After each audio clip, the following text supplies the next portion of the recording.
So in front of me here, I have the newest release from Rosecraft Blades, which has been putting out fairly well-made pocket knives manufactured in China for reasonable prices. I think this one was around about $55 or something like that. And this is I'm not sure how to pronounce that, the Sequatchie River Muskrat, something like that. Um, and I'm a little bit of a fan of a muskrat, but I'm also a fan of a whole bunch of other patterns. But I do like a muskrat. I like a moose. Of course, I like Barlow's. Um, but the muskrat's kind of cool, and it has its reasons for existing and everything. Um, but a fairly well made muskrat knife, actually, really well made, but it's made in China. So, if you're not into that, this knife isn't for you. I, for one, don't really care that much as long as it's well made. Um, I wish they'd picked a name that was a little bit easier to remember what it is. This Sequatchie River muskrat. They could have picked a better name for it. Um, but yeah, pretty good looking knife. I wish they would do more like jig bone or stag like they did for that gun stock, which I haven't gotten one yet, but the stag looked really good. Or even just wood. I would love these if they were in like ebony wood. That would be great because it would be way more like traditional than the micarta, or I think this is micarta, but it almost looks like G10. I should look on their website or something and see if it says. Doesn't say it on the box, of course. Um, Box, you get the nice little Rosecraft box. Boxes aren't really something I care about all that much, but for somebody who does, yeah, you get a fairly nice box. Good box for storing the knife. Um, if you are, a collector and you just like to keep them in their boxes and, away somewhere, it's a good box for that. Um, but yeah, knife is pretty well put together. No gaps or anything, no blade play. The action on these blades is awesome. Both of them, which is great action. Which brings me to the only criticism I have of this particular pocket knife, which is the nail necks are really far back on the blades. So they're really far away from, the end of the blade and closer to the pivot of the blade. Meaning that if you know anything about how like mechanical advantage works, it's really harder to open it with the nail neck being so far back, so close to the pivot of the knife. And with these having such a strong spring, they're a little hard to open. So I wish they had designed it to have the nail neck more like down here somewhere, just make it a little bit easier to open and everything. Um, Now I get why they did it. It looks good, and then they did this swedge here. But the knife is, kind of hard to open if you don't have nice young strong fingers like I do. Um, you might have trouble getting this knife open. Which, when it comes to collectors of traditional pocket knives, some of us are older. Not me in particular, but some of us are older. And you might have trouble opening a knife like this because, well, the action's really good and pretty.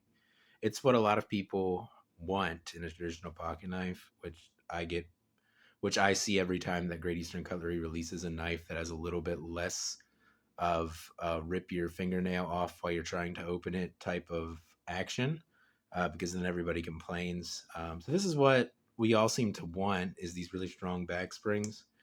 Um, but they could have used mechanical advantage to their advantage here and moved the nail nick like down here somewhere, like it is on like a traditional muskrat knife.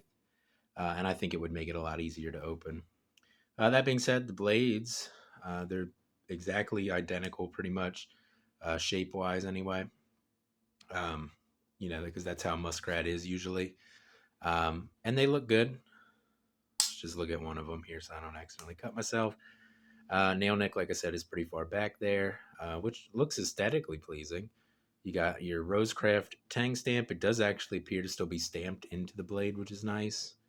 And then on the other side here, you have, what's his name, Andy Petrie or something. think Andy Petree's a NASCAR crew chief. Andy something, I think, is the designer of these knives. So you can see there, that's an etch. His little logo, maker's mark, whatever you want to call it. D2 steel and the model number of this knife here, which I'm not going to read out, but you can see it right there. And then one thing that I don't really like about the Rosecraft knives, I don't know if they're trying to hide the fact that they're Chinese made or what. I don't think they're trying to hide it, but they're trying to make it less obvious, maybe for people.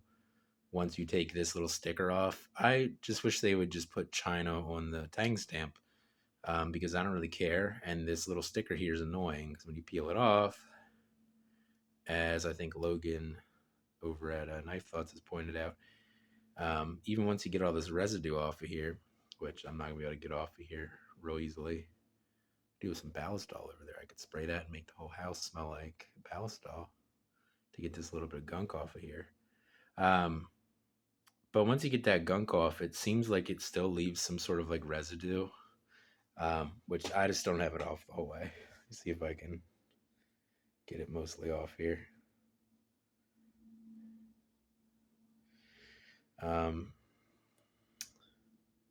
Yeah, so you can kind of see there, it leaves like this outline of the sticker, even once you get the residue off, which I don't really like, and that's weird, in my opinion.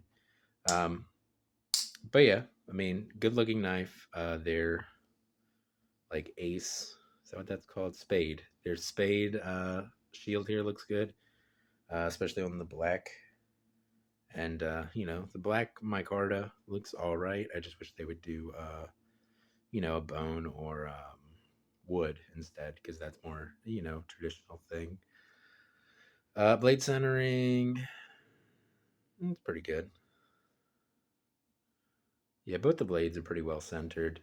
Closed, this knife is just under 4 inches long.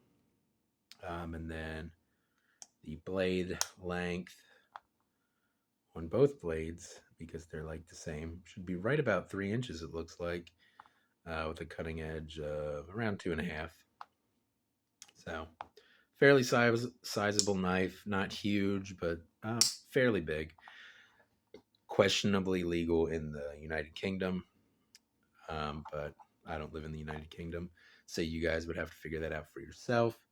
But anyway, pretty well made knife. I'm happy with it, especially for the price of $55. I think a well made Muskrat knife with D2 blade steel is, pretty good value at $55. It is a little dirty right here. One of their little threads or whatever they're called on the bolster here has some dirt in it. That should probably just rub right out, I would imagine. Let me grab a cloth here. Just kind of. Yeah, so that's just dirt, just rubbed right out. But yeah, really nice little knife for the price, especially. I like what Rosecraft Blades is doing, and the Rough Rider Reserve series, and some of these other brands that are kind of bringing more affordable but also really well made pocket knives like this, because I feel like it introduces a lot of people that wouldn't have gotten into the whole like traditional knife scene into it, because they're getting to experience it high quality at reasonable prices, because as a lot of us know, Great Eastern Cutlery can be quite pricey, and then Case is more expensive than this, but usually lesser quality, which is unfortunate but true. But yeah, I mean, Rosecraft Blades has been doing great stuff as far as I've seen. I guess I only have 2 of their knives. Do I have 3 of their knives? I have 3 of their knives at least. Might have 4. I'm unsure. But anyway, from what I've seen, it seems like they put out a decent product at a really good price. And the only downside really is that it's made in China, which, I mean, I can get over for the quality. And I think a lot of people can get over. Now, that being said, some people, that's like a no deal. They don't want anything that's made in China, but they're watching this on their cell phone that's made in China, and most of the stuff in their house is made in China. That being said, I think that you should support American companies when it's possible, when it makes sense to do so. But here recently, it seems like, especially like with Case, when they're putting out a product that is, like 20% more than this, and it's a way lesser quality, at least in my experience here recently, it just doesn't make sense, in my opinion. Now, that being said, if you have more money to spend and you can find a Great Eastern Cutlery knife, I would definitely suggest that over this because I feel like they're better. But the Rosecraft blades are really nice for the price that they are, and they're really well made. But anyway, that's it for this video on the Rosecraft Sequatchie River Muskrat. Um, I'll see you guys in the next video, and I hope you have a good day.